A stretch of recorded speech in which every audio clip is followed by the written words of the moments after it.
This video contains my reviews for the first 10 books of the Bad Guys series. These funny, action-filled books tell the story of a group of bad guys who are trying to be taken seriously as heroes. They save the planet from aliens with butts instead of hands. Enjoy! Argo Font Book Review, Argo Font Book Review. The Bad Guys is a popular series of children's books. They're somewhere between early chapter books and graphic novels. I thought this book was great. It's a lot of fun, it's got some good jokes, and it's very energetic all the way through. Add in a pair of fart jokes, and it's no surprise kids love it. The story is about a group of 4 scary animals: Mr. Wolf, Mr. Piranha, Mr. Snake, and Mr. Shark. Mr. Wolf is tired of being treated like a villain all the time, so he declares they're going to start a good guys club. A lot of the humor comes from the fact that the other guys are not sure about the idea. They think it's a little weird, and they argue with each other. Their first mission is to rescue a cat who's trapped in a tree. It's funny because the bad guys would rather eat it than rescue it. They try to calm the cat down, but they only make the cat more terrified. The mission ends with them knocking the cat out of the tree and getting badly scratched. Mr. Wolf declares it was a success! Time for their next mission. They're going to free a bunch of dogs who are at the pound. Mr. Shark distracts the gorilla guards with his cute young lady disguise. After he gets the cages open, Mr. Wolf tries throwing the others through a window. The others keep getting hurt when he misses the window several times.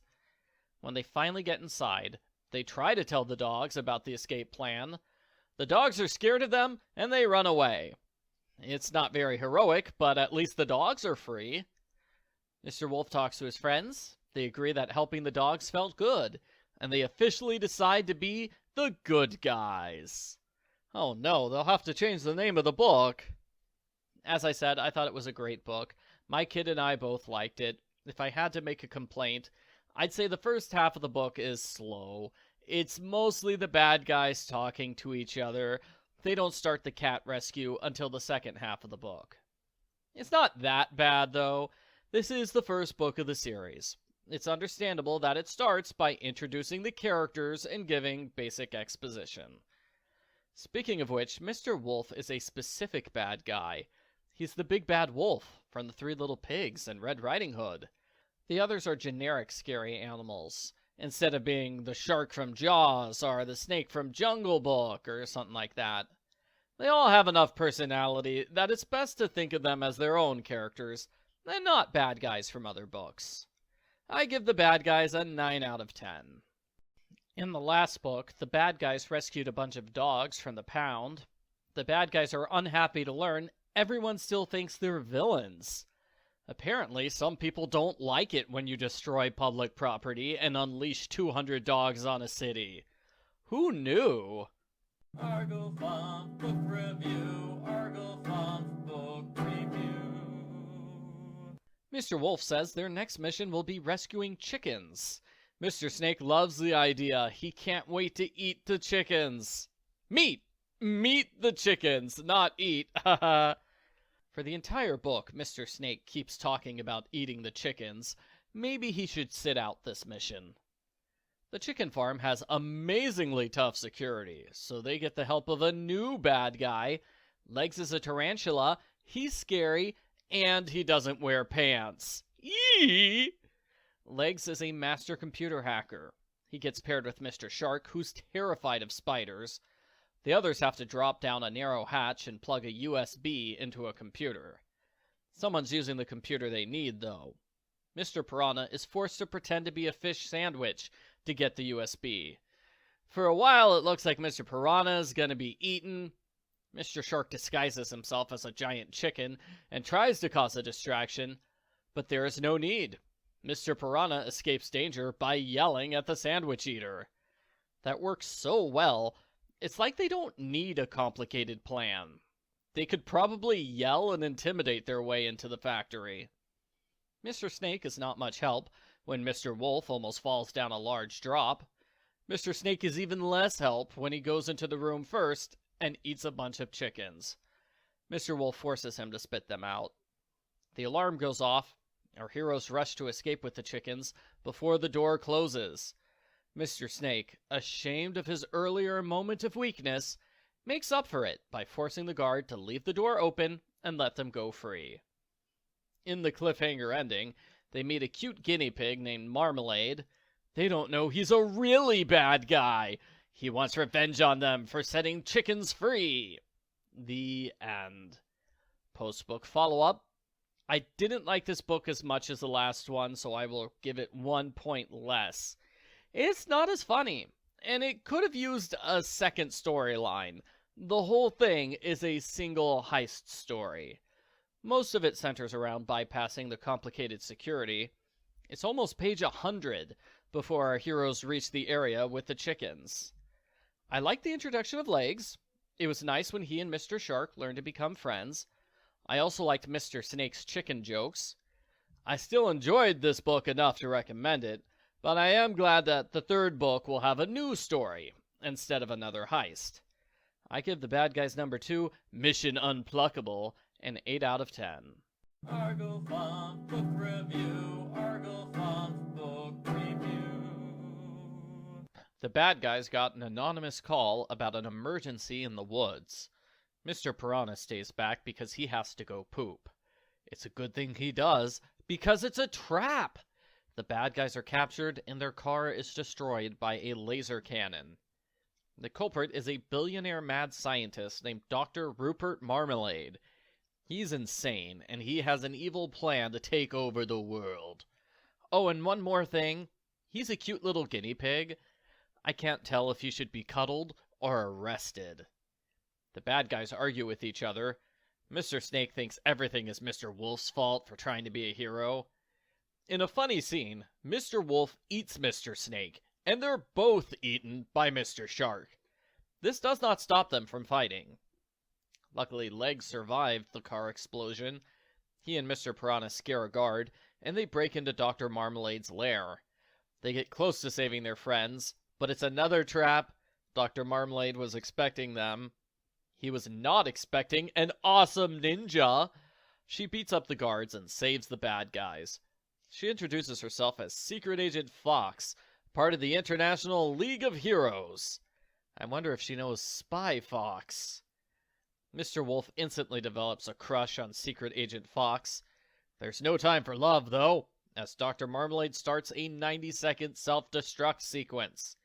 They have to escape on motorcycles.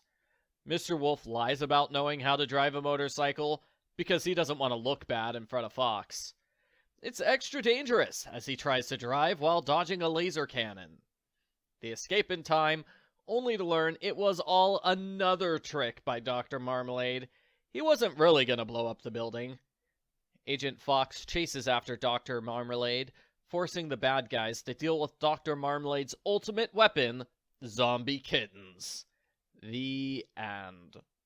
Post-book follow-up. I like how Dr. Marmalade is the opposite of the bad guys. They're tired of being seen as villains, but he's tired of being seen as a hero. It has the great potential for social commentary or strong irony. I wish Dr. Marmalade did more in this book. He mostly says threatening or crazy things, then laughs evilly. He keeps threatening to push the red button that unleashes his ultimate weapon. It takes him 50 pages to press the button, then another 60 pages to learn what the button did. I thought it was fine when I first read the book, but when I reread the book for this review, all I could think was that Dr. Marmalade really stretches things out as long as possible. It's almost like this was originally going to be the first half of book 4, but it was spun off into its own book. That said, it's still a lot of fun. The stuff with Mr. Snake was my favorite part. Dr. Marmalade and Secret Agent Fox are both strong additions to the cast. I just wish there was more to the story than the bad guys are captured and they escape the building. I give the bad guys number 3, The Furball Strikes Back, an 8 out of 10. Zittens are zombie kittens. I love how the last book ended with our heroes standing up against the initial Zitten attack. This one starts with our heroes being cornered by a massive Zitten army in a totally different location. We're not told what happened in between books, but it's clear our heroes majorly messed up. Argo Funk Book Review. Argo Funk Book Review.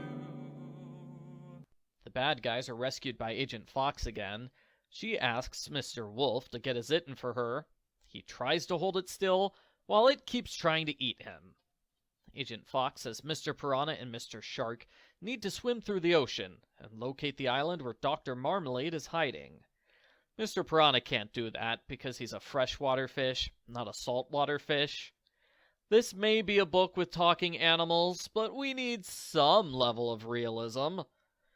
Mr. Shark disguises himself as a dolphin, which Mr. Piranha finds gross, because dolphins don't wear clothes. The other dolphins are fooled by the disguise. They lead Mr. Shark to the correct island, but they mess everything up by being too loud and noisy. Dr. Marmalade notices them, and he escapes in a rocket ship. Meanwhile, the others visit an odd alligator named Granny Gumbo. She thinks Mr. Snake is a delicious snack, and she keeps spitting out her dentures. She needs snake venom for her Zitten antidote.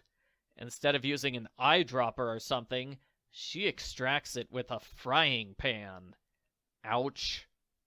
Granny's antidote works. The problem is that it requires yarn balls, and there are too many Zittens. They need a way to throw the yarn balls as far as possible. When Mr. Snake makes fun of Mr. Wolf, it gives Mr. Wolf the idea of using Mr. Snake as a catapult. Granny Gumbo accidentally knocks our heroes into danger. Legs and Agent Fox save the day by using an airplane to drop the yarn antidote on all the Zittens at once. Dr. Marmalade interrupts with a cliffhanger. He uses a cute Zilla ray to turn every cute animal on the planet into a zombie. The only way to stop him is by reaching his hideout on the moon. The end. Post-book follow-up. I like this book. Granny Gumbo was decent. I think she could have been funnier, but her fart joke was very well timed. The book has good pacing as it switches between the two groups. The Zittens are mildly scary, individually, but when there's over 1,000 Zittens, they're a pretty serious threat. The action scenes at the end are fine. Overall, I'd say this book is about the same level of quality as the other three. If you liked the first three, you'll like this one. I give The Bad Guys number 4, Attack of the Zittens, an 8 out of 10. It looks like the world is doomed, so Mr. Piranha starts eating a bunch of burritos. He says it's his comfort food. I have no idea where he puts those things. They are larger than his entire body. He should be badly swelled up after eating just one. Argo Funk Book Review. Argo Funk Book Review. Agent Fox says they have to steal a spaceship and follow Dr. Marmalade to the moon. She'll be staying behind on Earth, which isn't good because she's the only one here who knows what she's doing. They get into the spaceship by disguising Mr. Shark as a rocket. Legs takes the controls, and soon, Team Bad Guys is blasting off again. Mr. Snake starts an argument. Mr. Shark points out Mr. Snake seems jealous of Agent Fox. That seems to make Mr. Snake more upset. Later, Dr. Marmalade attacks their spaceship. Mr. Snake seals off the part of the spaceship with Mr. Wolf, leaving Mr. Wolf to die. I'm pretty sure nobody dies in this series, so Mr. Wolf is safe. He put on a spacesuit just in time. He's outside of Dr. Marmalade's space station while the others are trapped inside. Dr. Marmalade cruelly taunts Mr. Snake for abandoning his best friend. Things get worse. The spacesuit is low on oxygen, and Mr. Piranha's inside. He wanted to poop in the spacesuit, which is super gross. Why would you do that? Since Mr. Piranha had 37 burritos, he can't stop farting inside the spacesuit.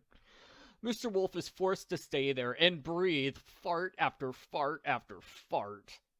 Mr. Wolf gets the idea to blow up Dr. Marmalade's ray by using his jetpack's fire on the nasty fart gas. It's a noble sacrifice, but he can't die because that would end the series. At the last moment, he sees a window and crashes through it. I'm no science expert, but that should be fatal for everyone, right? Like breaking a window on an airplane?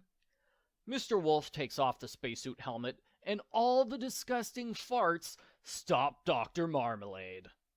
The bad guys officially turn off Dr. Marmalade's ray, and they send a video message to Earth saying they're the heroes. This is surely the end of them being known as bad guys.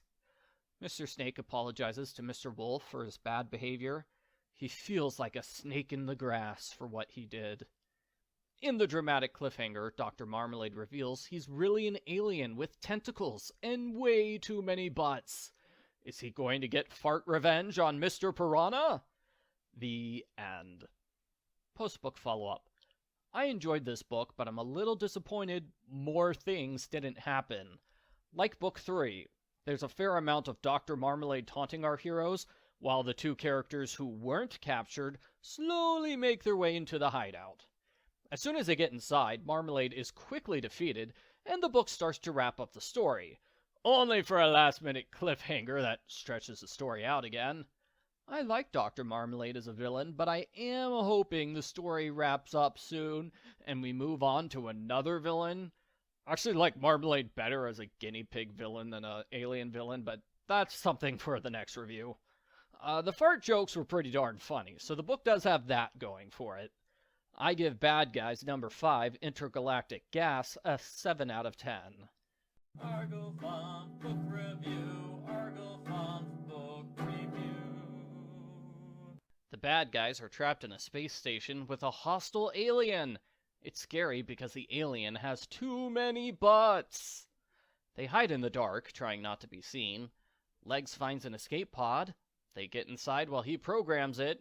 And they can't escape that easily. The alien captures Legs. Mr. Snake thinks they should leave without Legs. Mr. Piranha gets so mad he starts shouting at Mr. Snake. This gets the attention of the alien, who captures Mr. Piranha next. Mr. Snake says they shouldn't look for the others. Mr. Wolf sarcastically puts it to a vote. Mr. Snake can't vote because he has no hands. They find some bizarre alien weapon machines. Mr. Wolf thinks they could use the machines, but Mr. Snake thinks there's no time to learn how to use them. Mr. Shark disguises himself as a lady alien. That's not the best idea, since he has no idea what aliens look like.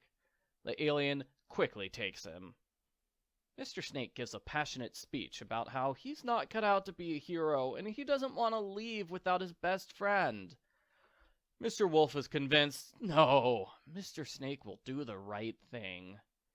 I'm with Mr. Snake on this one. When you're up against an alien with butts for hands, all bets are off. Mr. Wolf is captured.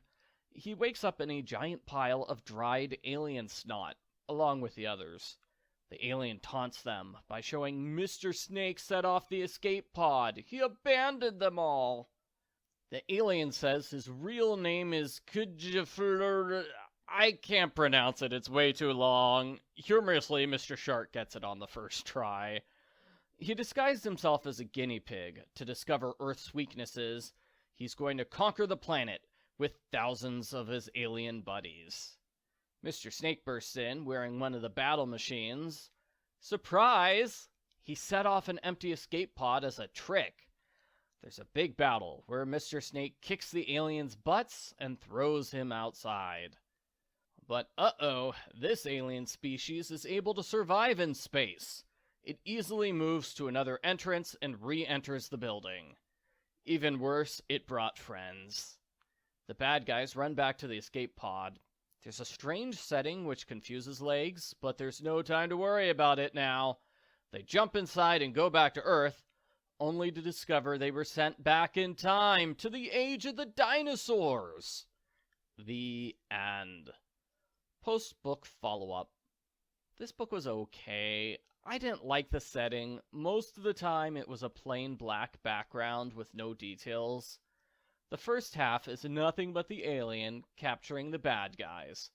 It feels like the alien kidnapped our heroes one by one just to make the story longer.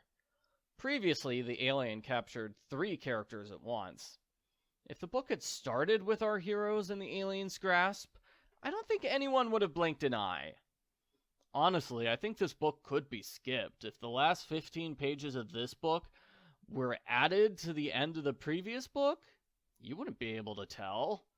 What should have been an awesome alien adventure ended up being a placeholder story that desperately needed a second joke beyond, haha, someone said the word but. But hey, maybe that's just me. Maybe other people were super engrossed in the story of whether or not Mr. Snake would choose to be a bad guy. I give Bad Guys number 6, Alien vs. Bad Guys, a 2 out of 10. Our heroes are in the time of the dinosaurs. Mr. Wolf is sure dinosaurs can't see you if you don't move. His friends try to tell him that's wrong, but he doesn't believe them until a velociraptor attacks his tie. Argofont Book Review, Argofont Book Review. Fortunately, Mr. Snake really steps up. He throws rocks at the dinosaurs and leads them away from the others. He perfectly hides the group by having Shark disguise himself as a tree. Mr. Wolf starts to worry that Mr. Snake will replace him as the group leader, but Snake assures him that's not the case. He's just being extra awesome today. That's all. Legs is renamed Mr. Tarantula, which makes him very happy. Mr. Tarantula and Mr. Piranha fix the time machine. Mr. Tarantula tries to explain the concept of time travel, but Mr. Piranha doesn't understand at all. A T-Rex chases Mr. Piranha away. When all of his dodging techniques fail, Mr. Piranha attacks the T-Rex. He gets stuck in the dinosaur's nostril. It's super gross. Mr. Tarantula fixes the time portal. Everyone runs away from the dinosaurs and rushes through the portal. Unfortunately, a velociraptor goes through, and Mr. Piranha accidentally presses the Do Not Press button. As a result, they have a very weird trip through time. When they arrive in the present, they realize they all have superpowers, including the velociraptor. Now he's a talking dinosaur named Milton. He's a polite fellow. I kind of like him. Since this is a special edition book, there's about 30 bonus pages. Most of them are the evil alien bragging about himself and his plans to take over planet Earth. This is followed by some games, puzzles, and simple jokes. The end. Post-book follow-up. I was not impressed by this book. It's mostly the bad guys running away from dinosaurs. The last book was a lot of running away and hiding, too.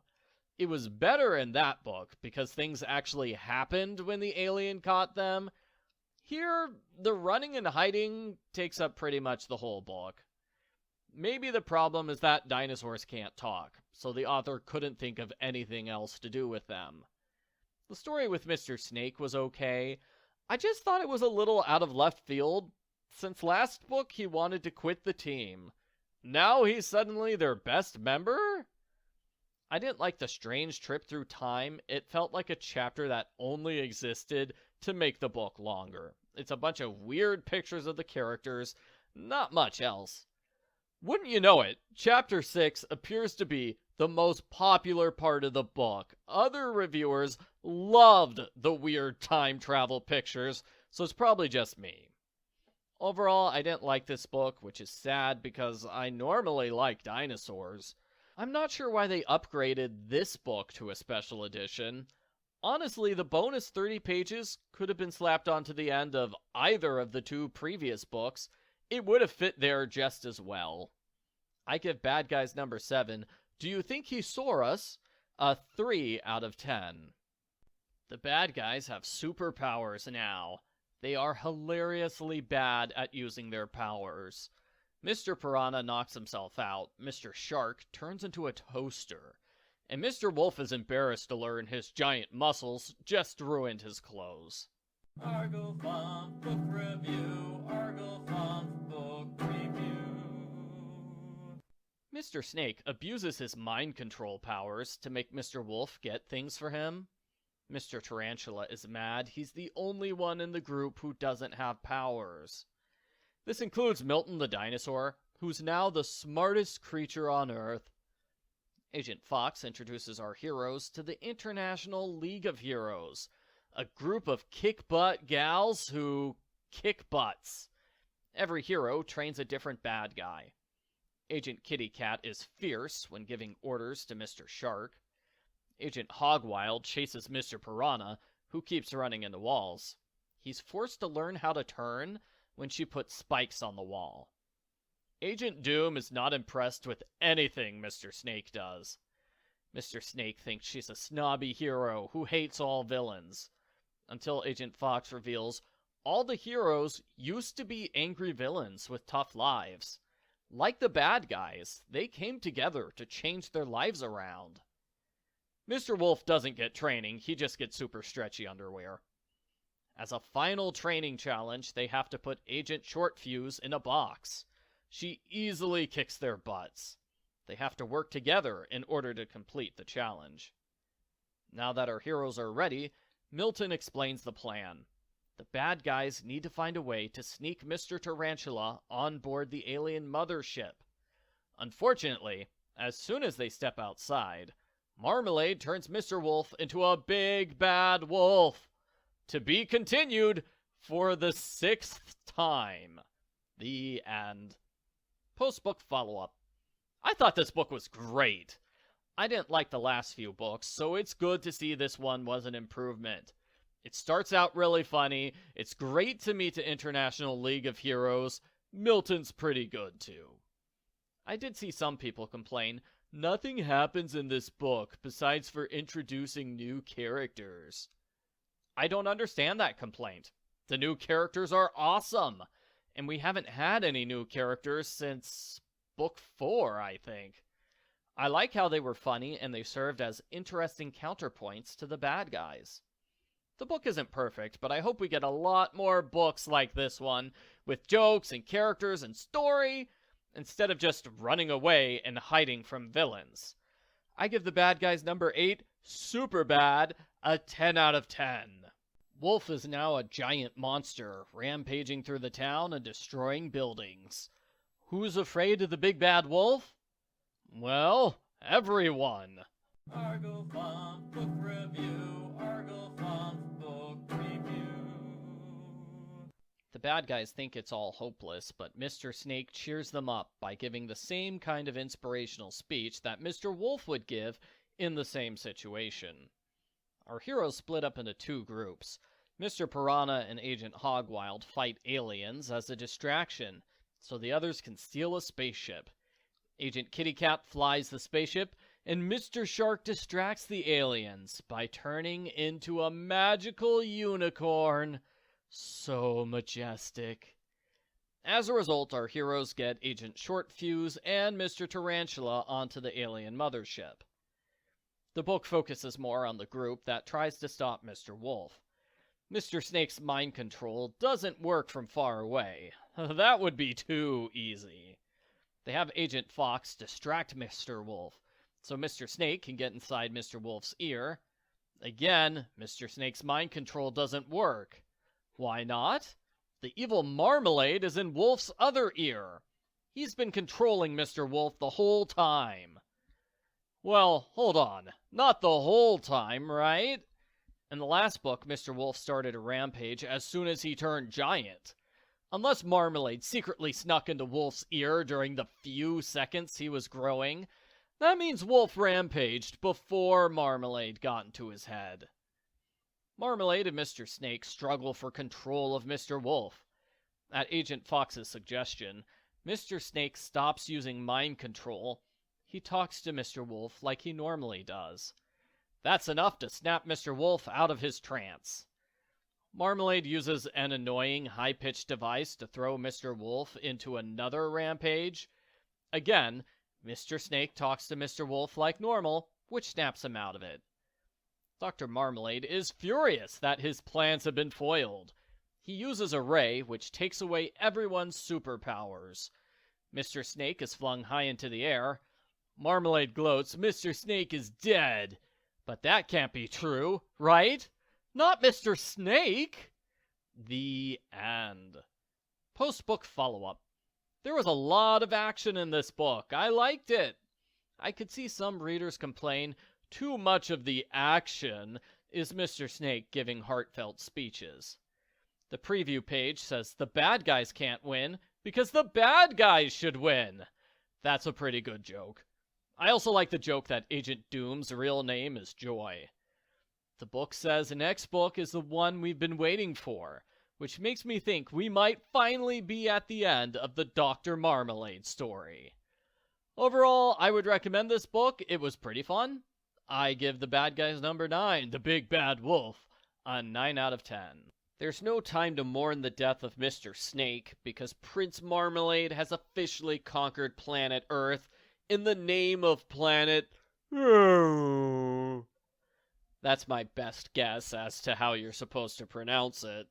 Argofont Book Review, Argofont Book Review. Our two hero groups officially decide to combine and rename themselves Shadow Squad G. I guess that's a cool name. Shadow Squad G has a big battle with the aliens. Mr. Shark disguises himself as a ballerina. I'm not sure how that's supposed to help. Their chances look a lot better when Mr. Piranha's father and his cousins come to fight. They call Mr. Piranha Pepe.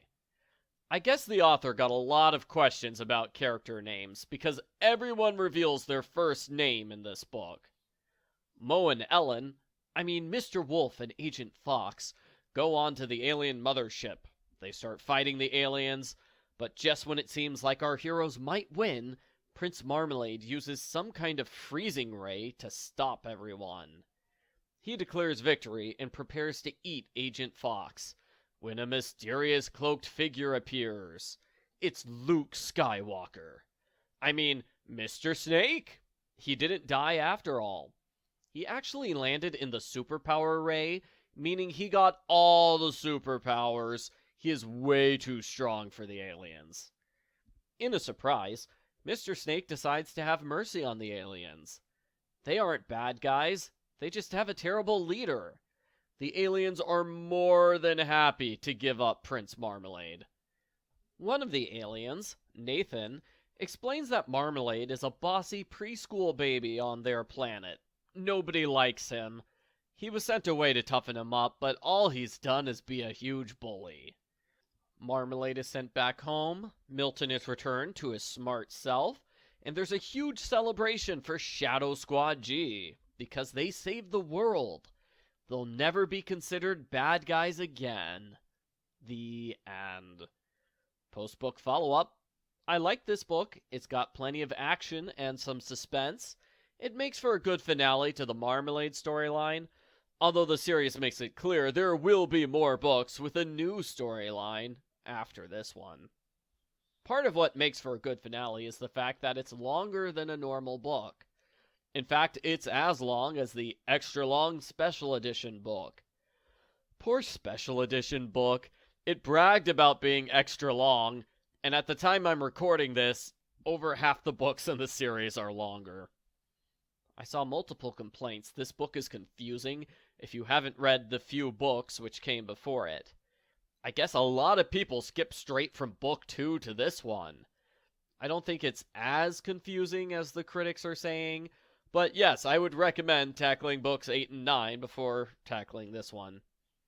Overall, I thought it was a fine way to end the story, a happy ending where the aliens are defeated. I never would have guessed this series would have gone here after reading Marmalade's introduction in book 2, but it's mostly been a fun adventure with good laughs and action, including this book. I give Bad Guys number 10, The Baddest Day Ever, a 10 out of 10.